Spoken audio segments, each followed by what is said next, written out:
When I was young, my grandmother lived with us.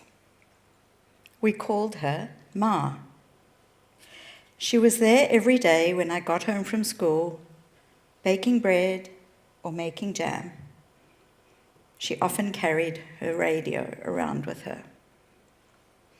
I never thought my mother would live with me that way. But years later, when I had a family of my own, it just made sense. We built a granny flat under our house, and Gaggy moved in. For the next 15 years, my kids had no idea what a babysitter was. Gaggy was always there for them, to tell them stories, lie with them, and look after them. She joined us for dinner every night. She even cooked every Monday, schnitzel and wet rice. It worked for us. Of course, there were the occasional arguments, mostly about the garden. She had a prize garden in South Africa. But I was happy living all together. Gaggy aged gradually. Looking back, there was no single moment when everything changed. But it did change. Gaggy began living more and more in her own world, feeling unsettled in ours. She was still herself, wise, witty, and spoke beautifully. But then she'd congratulate me on buying a new home. "Soll sein mit Glück," she would say to me, her eyes sparkling and her bright smile. Except it was the home we'd lived in together for 15 years. The day she was diagnosed with dementia, I sat in my car and I cried for 2 hours. At first, we had no idea what to do. Sometimes she was her old self, calm and happy.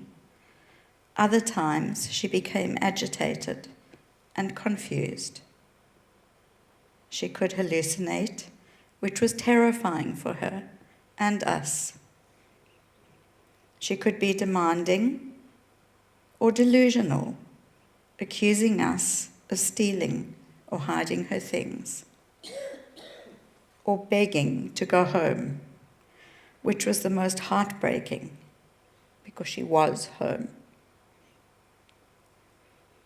Initially, we tried reasoning with her or reassuring her, but quickly learnt that that wouldn't work. I realized I needed to learn more about caring for someone with dementia, so I upskilled and enrolled in an advanced diploma of dementia care. And that's how I became her care partner, not just her daughter. She started calling me Ma. Honestly, it was only while writing the speech that I realized that Ma was what we'd called her mother. Our lives became deeply intertwined. Every day was organized around her care, on a strict routine to make sure she didn't become confused or overwhelmed, and that she was never, ever left alone. It was very challenging. I would go to work, running my OT practice, and then come home and take care of my family and look after her, which often meant living in her world, trying to make sure she felt safe and in control, even though she wasn't. We lit candles together every Friday night. She would say the brocha and then go into her own Yiddish prayer, Mein Vater in Himmel, my Father in heaven. And she would pray for each of us individually. It was like the Shabbos light glowed so brightly on her for those few minutes each week. It kept us going. The light and our faith. I prayed every week for the strength to be able to care for her and the wisdom to know what to do and how. I don't think we could have done it otherwise. From time to time, neighbours and friends joined in. Their contributions were thoughtful and so well received. Like the friend who brought South African Eat Some More biscuits, and the lady who came to read Afrikaans poetry, or the young boys who would come and sing Shabbos songs with her.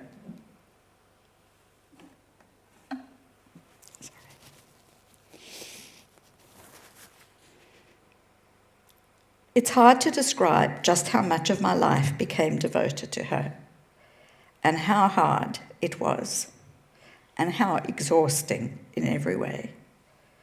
There were nights when I would be up all night with her because she was agitated and couldn't sleep, wanting to go home or rummaging for things that she was convinced I'd stolen. Then I'd have to get up in the morning and go to work. I did this for 10 years.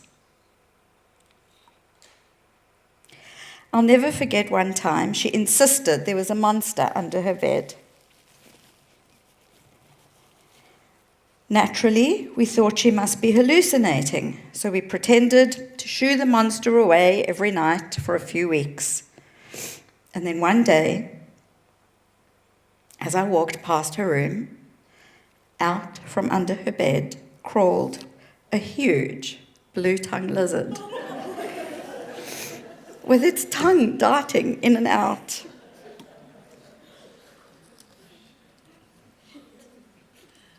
What a shock.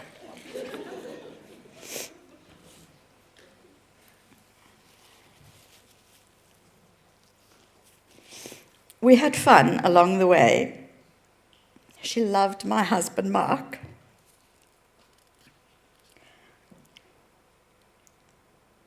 Who was always so kind, caring, and funny. She used to call him the manager, or the fat fellow. She loved shopping at David Jones.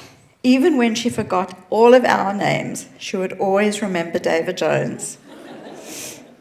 Anyway, one Sunday, it was bucketing with rain, and she was insisting on going to David Jones. We tried telling her, "Ma, the roads are flooded. The shop is closed." But she was not having a bar of it, and she was becoming more and more agitated. So we had to get creative. I pulled the laundry rack into the living room, hung a bunch of her dresses on the rack, put the toy cash register on the table, and pulled a piece of carrot cake out the freezer to defrost. I told Mum I had great news. A new DJ's was opened just around the corner, and we could walk there. She was very excited. We got her all dressed up. Lippy on, handbag, a wallet full of expired credit cards, the works. And off we set, out the front door, round the house, to the back, and into David Jones in our living room. Well, Mum bought a few dresses, a pillow from my couch, and a towel from the fresh pile of laundry on the table. She enjoyed her cappuccino and carrot cake and went home happy.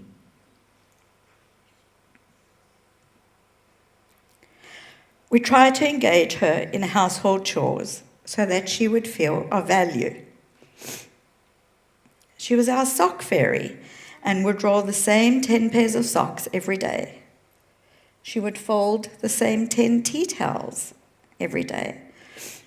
And she chopped veggies every day for dinner, whether we needed them or not. We would set up quick baking tasks and get her to do the last step so she would feel like she made something special for everyone. She made perfect little kreplach for Yom Kippur every year, and her potato kugel is legendary. Those years were often wonderful, but it also took a huge toll on my health.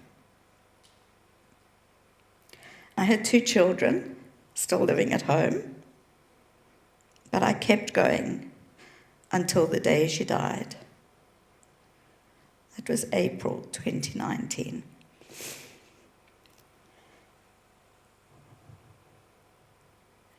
The day I got a call from the nursing staff at Montefiore, where she'd been for the last 6 weeks of her life, they told me to come as quick as I could.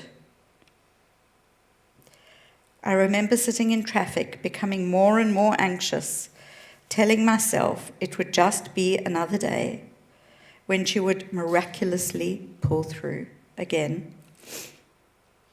But when I got to Monty, she had already passed. Immediately, I got a pain in my chest. I was gutted. I felt destroyed. I went to sit with her and hold her hand and say her favorite Tehillim and feel her gentle touch one last time. But the pain in my chest was getting worse. I mentioned it to the nurse, who said, "This is normal. It's grief. It's trauma." Then the pain moved up to my jaw. A family member who is a doctor was there and suggested I go in an ambulance to emergency. I refused the ambulance, but agreed to let my husband drive me. By the time I got there, I was vomiting. The triage nurse took me immediately for testing. All this time, I was telling her, "It's grief. My darling mother just died." And we were very close.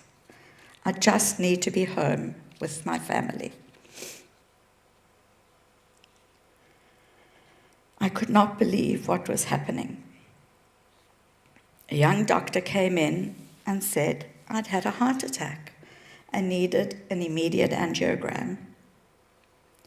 Without any time to process, I was whisked off to the cath lab, and I remember waking up in coronary care with lots of doctors and nurses around me. I honestly thought I was dying.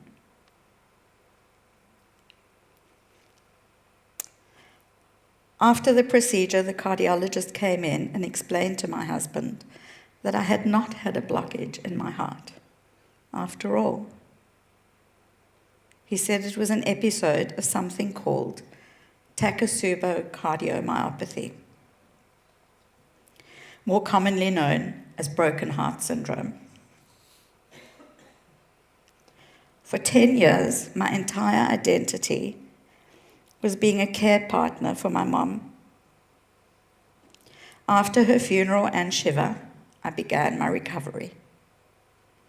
I joined a cardiac rehab program and began seeing a therapist. Slowly, I reconnected with my role as a wife, a mother, and a grandmother.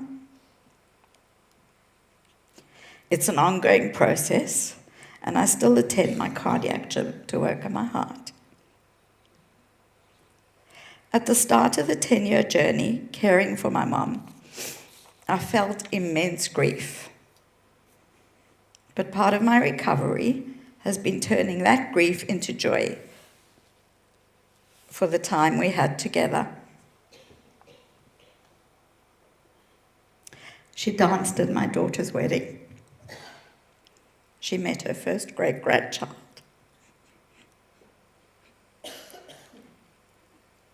And saw my son mature into a fine young adult.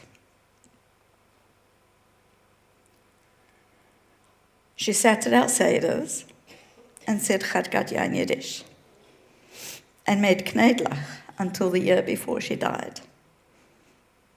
Of course, she couldn't sit through a whole Seder, so we modified our Seder. We said Kiddush and went straight on to Chad Gadya. We were all in it together. My husband, my son, my daughter and son-in-law. I'm so grateful to them.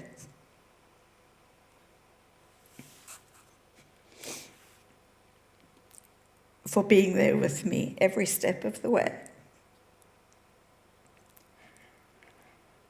Coming up with ideas, caring for Gaggy, sharing the grief and the joy. The whole journey. Thank you so much to my special family. I'm so blessed that you helped me to have this opportunity to honor and care for Gaggy.